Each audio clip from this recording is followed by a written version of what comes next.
اعوذ باللہ من الشیطان الرجیم بسم اللہ الرحمن الرحیم۔ آج میں آپ کو ایک ایسی سورت کے بارے میں بتانے والی ہوں جو بھی نماز فجر کے بعد اس سورت کو پڑھتا ہے تو چند دنوں میں کروڑ پتی بن جاتا ہے۔ یہ وظیفہ بہت ہی مشکل سے ملا ہے، آپ اس کو ایک دفعہ آزما کر دیکھیں، انشاءاللہ آپ مایوس نہیں ہوں گے۔ ویڈیو دیکھنے سے پہلے آپ سے گزارش ہے کہ میرے چینل کو لازمی سبسکرائب کر دیں اور ساتھ میں لگے بیل آئیکن کو پریس کر دیں اور میری ویڈیو کو زیادہ سے زیادہ شیئر کریں تاکہ دوسرے لوگوں کا بھی بھلا ہو سکے۔ میرے چینل کو سبسکرائب کرنے میں آپ کا کچھ بھی نہیں لگے گا، لیکن اس سے میری حوصلہ افزائی ہوگی۔ معزز سامعین، آج میں آپ کو ایک خاص تسبیح کے عمل کے بارے میں بتانے والی ہوں۔ یہ تسبیح اللہ تعالیٰ کے بہت ہی پیارے نام کی تسبیح ہے۔ فجر کے بعد جو بھی میری بہن یا میرا بھائی اس تسبیح کو مسلسل لگاتار 3 دن تک پڑھے گا، بغیر کوئی ناغہ کیے، مستقل مزاجی سے 3 دن اگر مسلسل پڑھے گا تو کروڑوں بھی مانگے گا تو انشاءاللہ اللہ تعالیٰ کسے کبھی امید ہے کہ اللہ تعالیٰ اس کو عطا کریں گے۔ جس چیز پر ہاتھ رکھے گا اس کو مل جائے گی، کیونکہ یہ بڑا ہی مجرب عمل ہے اور بڑا ہی خاص عمل ہے۔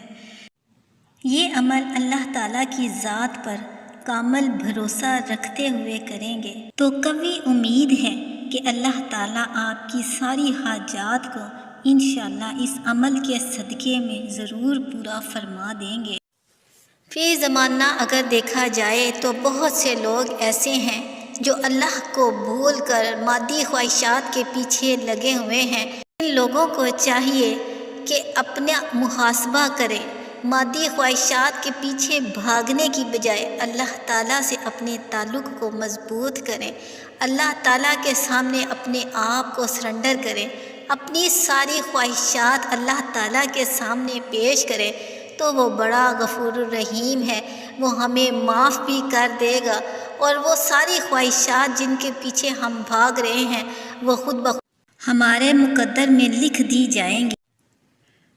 کہا جاتا ہے کہ ایک بار حضرت موسیٰ علیہ السلام کو اللہ تعالیٰ نے حکم دیا کہ سمندر کی طرف جاؤ، وہاں 3 کشتیاں ڈوبنے والی ہیں۔ حضرت موسیٰ علیہ السلام فوری حکم الہی کی تعمیل کرتے ہوئے سمندر کی جانب چل پڑے۔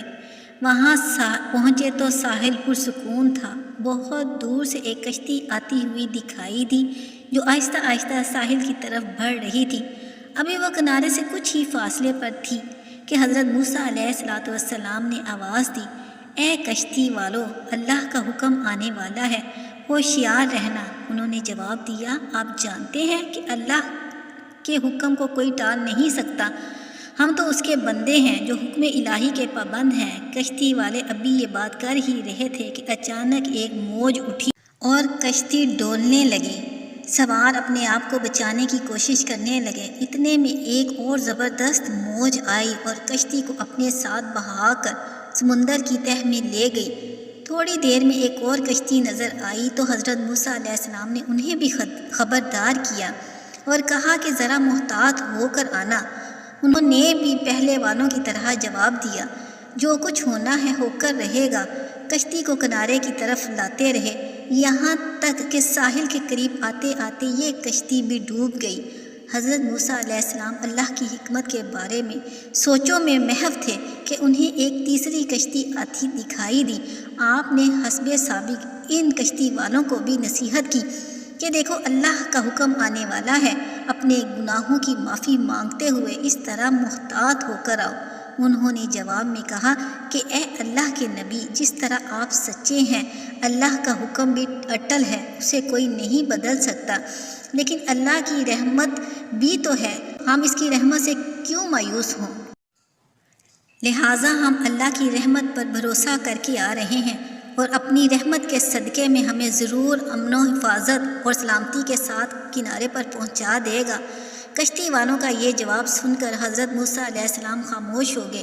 جب کشتی باحفاظت کنارے آن لگی تو اللہ کے پیغمبر سوچنے لگے کہ اللہ نے 3 کشتیاں ڈوبنے کا فرمایا تھا، 2 تو ڈوب گئی لیکن تیسری سلامتی کے ساتھ کنارے پر آ گئی ہے، یہ کیسے بچ گئی ہے؟ اللہ تعالیٰ ارشاد فرماتا ہے، موسیٰ آپ نے نہیں سنا کہ تیسری کشتی والوں نے کیا کہا؟ انہوں نے میرے حکم کو تسلیم کیا، میری رحمت کو آواز دی، مجھ پر پورا توکل اور بھروسہ کیا، تو اس لیے یہ کشتی میری رحمت کے صدقے بچ گئی، کیونکہ جو بھی میری رحمت کے دروازے پر آ کر آواز لگاتا ہے میں اسے نا امید نہیں کرتا۔ واللہ عالم۔ اس بات کا مفہوم ہے کہ جب اللہ تعالیٰ نے مخلوقات کو پیدا فرمایا تو عرش پر لکھ دیا، میری رحمت میرے غضب پر غالب ہے۔ انسان نے کہا کہ میں ان دکھوں، تکلیفوں اور مصیبتوں سے بہت تھک چکا ہوں، تو انسان کی تسلی کے لیے اللہ تعالیٰ قرآن مجید کی سورہ زمر کی آیت نمبر 53 میں فرماتے ہیں کہ اللہ کی رحمت سے نا امید نہ ہونا، کیونکہ ہر انسان کو اللہ تعالیٰ نے ہی پیدا کیا ہے اور ہر کسی میں کوئی نہ کوئی خوبی ضرور رکھی ہے۔ ہر کسی کے اندر کوئی نہ کوئی ایسی صلاحیت ہے جو کہ اسے دوسروں سے الگ کرتی ہے۔ کسی کو بھی اپنے آپ سے کمتر نہیں سمجھنا چاہیے، بلکہ اللہ تعالیٰ کی تمام مخلوق ہی قابل محبت ہے۔ حضرت سیدنا ابو ہریرہ رضی اللہ تعالیٰ عنہ سے روایت ہے کہ نبی اکرم صلی اللہ علیہ وآلہ وسلم نے فرمایا، جو شخص جب اپنے آپ کو اللہ تعالیٰ کے حکم کے تابع کر لیتا ہے اور اللہ تعالیٰ کو راضی کرنے کی خاطر اس کی مخلوق سے محبت کرتا ہے تو اللہ تعالیٰ بھی اس بندے سے محبت کرتا ہے۔ تو اللہ تعالیٰ پھر حضرت جبرائیل علیہ السلام کو بلا کر فرماتے ہیں کہ میں فلاں بندے سے محبت کرتا ہوں، تو بھی اس سے محبت کر۔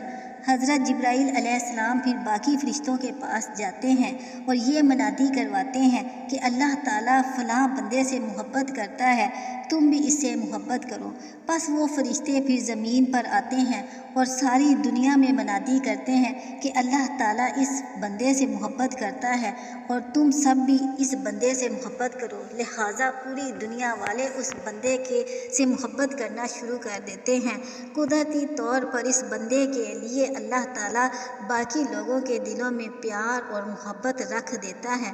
تو پھر جب اللہ کسی بندے سے محبت کرتا ہے تو اس کی ساری پریشانیاں، اس کی مشکلات اور رنج و غم کو دور فرما دیتا ہے۔ قدم قدم پر اللہ تعالیٰ کامیابیاں عطا کرتا ہے۔ کوئی بھی مشکل، کوئی بھی مسئلہ کیوں نہ ہو، اللہ تعالیٰ پلک جھپکتے ہی اس کو ختم کر دیتا ہے۔ چلیں اب ہم اپنے وظیفے کی طرف چلتے ہیں کہ ہم نے آج کا وظیفہ کس وقت اور کتنی بار کرنا ہے۔ یہ وہ وظیفہ ہے کہ جس کو کرنے سے اللہ تعالیٰ انسان کے مال اور دولت کی کمی کو ختم کر دیتے ہیں اور انسان کو اپنے غیبی خزانے سے اتنا عطا فرماتے ہیں کہ وہ خود حیران رہ جاتا ہے۔ آپ بھی پورے یقین اور اعتماد کے ساتھ اس عمل کو کریں، انشاءاللہ آپ کی ساری پریشانیاں اور دولت کو لے کر اور غربت کو لے کر جتنے بھی مسائل ہیں وہ ختم ہو جائیں گے۔ دن بدن آپ کے حالات بہتر ہونا شروع ہو جائیں گے۔ اللہ تعالیٰ آپ کو خزانہ غیب سے اتنا عطا فرمائے گا کہ آپ اس کو لوگوں میں بانٹتے پھریں گے۔ اس لیے اللہ تعالیٰ سے ہر وقت دعا کرتے رہنا چاہیے کہ اے اللہ پاک، تو مالک کائنات ہے، حقیقی خالق ہے، تو اپنی رحمت کے صدقے اتنا عطا فرما کہ کسی کی محتاجگی نہ رہے۔ اے اللہ پاک، میرے اوپر اپنا خاص کرم عطا فرما، اور تیرے غیبی خزانے بھرے ہوئے ہیں، تیرے خزانے میں کسی چیز کی کمی نہیں۔ جتنے بھی لوگ مال و دولت کی وجہ سے، اپنے مالی حالات کی وجہ سے پریشان ہیں، پریشان حال ہیں، تنگ دست ہیں، ہر طرح کی مشکلات اور مصائب میں گھرے ہوئے ہیں، اے اللہ پاک ان کے سارے مسائل کو، ان کی مشکلات کو ختم کر دے اور ان کو بھی پرسکون زندگی گزارنا نصیب فرما۔ آپ اللہ تعالیٰ نے خود حکم دیا ہے کہ اے انسان، اے بندے، جب تمہیں کوئی مسئلہ ہو تو میری طرف جھک، نماز سے مدد لے۔ اس لیے ہمیں چاہیے کہ ہم اپنی نمازوں کو بھی پابندی کے ساتھ ادا کریں، کیونکہ جب انسان اللہ تعالیٰ کا دامن تھام لیتا ہے تو اللہ تعالیٰ اس کے اوپر اپنی رحمت کے دروازے کھول دیتا ہے۔ چلیں اب اپنے وظیفے کی طرف آتے ہیں۔ صبح فجر کی نماز ادا کرنے کے بعد آپ نے اسی جگہ پر بیٹھے رہنا ہے اور 7 مرتبہ درود ابراہیمی کو پڑھ لینا ہے۔ چلیں ہم بھی پڑھ لیتے ہیں۔ اللہم صلی علی محمد وعلی آل محمد کما صلیت علی ابراہیم وعلی آل ابراہیم انک حمید مجید۔ اللہم بارک علی محمد وعلی آل محمد کما بارکت علی ابراہیم وعلی آل ابراہیم انک حمید مجید۔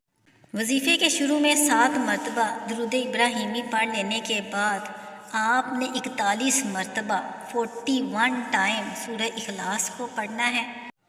پھر آپ نے اللہ تعالیٰ کا بہت بابرکت نام یا سمیع یا سمیع یا سمیع 101 مرتبہ پڑھنا ہے۔ یہ پڑھ لینے کے بعد پھر آپ نے اللہ تعالیٰ کا دوسرا صفاتی نام یا واسع یا واسع یا واسع، یہ بھی آپ نے 101 مرتبہ پڑھ لینا ہے۔ پھر آخر میں آپ نے وہی درود پاک پڑھ لینا ہے جو کہ آپ نے شروع میں پڑھا تھا۔ اس کے بعد آپ نے استغفر اللہ استغفر اللہ استغفر اللہ 100 مرتبہ پڑھنا ہے۔ اس کو پڑھنے کے بعد آپ نے ہاتھ اٹھا کر اللہ تعالیٰ کے حضور دعا کرنی ہے۔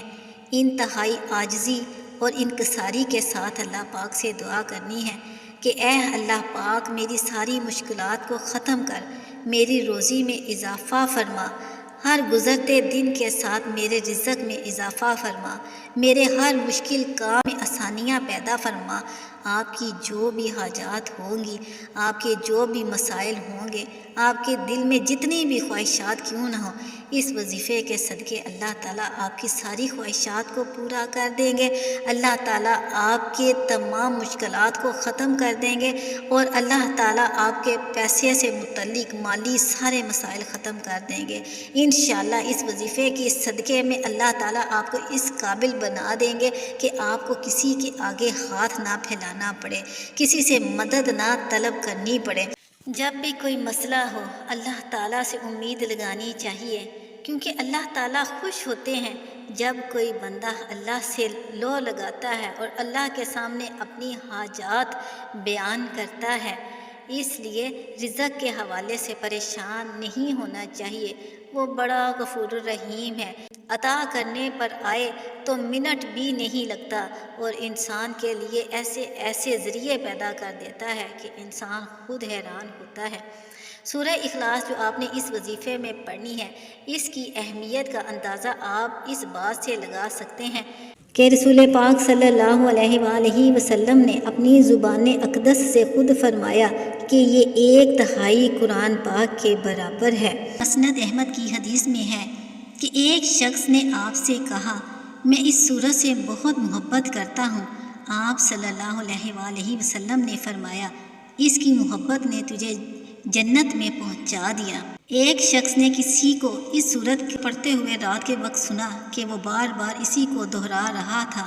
صبح کے وقت آ کر اس نے نبی پاک صلی اللہ علیہ وآلہ وسلم سے ذکر کیا تو آپ نے فرمایا اس کی قسم جس کے ہاتھ میں میری جان ہے، یہ سورت 1/3 قرآن کے برابر ہے۔ آخر میں دعا ہے کہ اے میرے اللہ پاک، اے میرے غفور الرحیم اللہ، ہم سب کی مشکلات کو ختم فرما، ہمارے رزق میں، ہماری روزی میں اضافہ فرما، اے گناہوں کو بخش دے، اے پروردگار تو ہم سے راضی ہو جا۔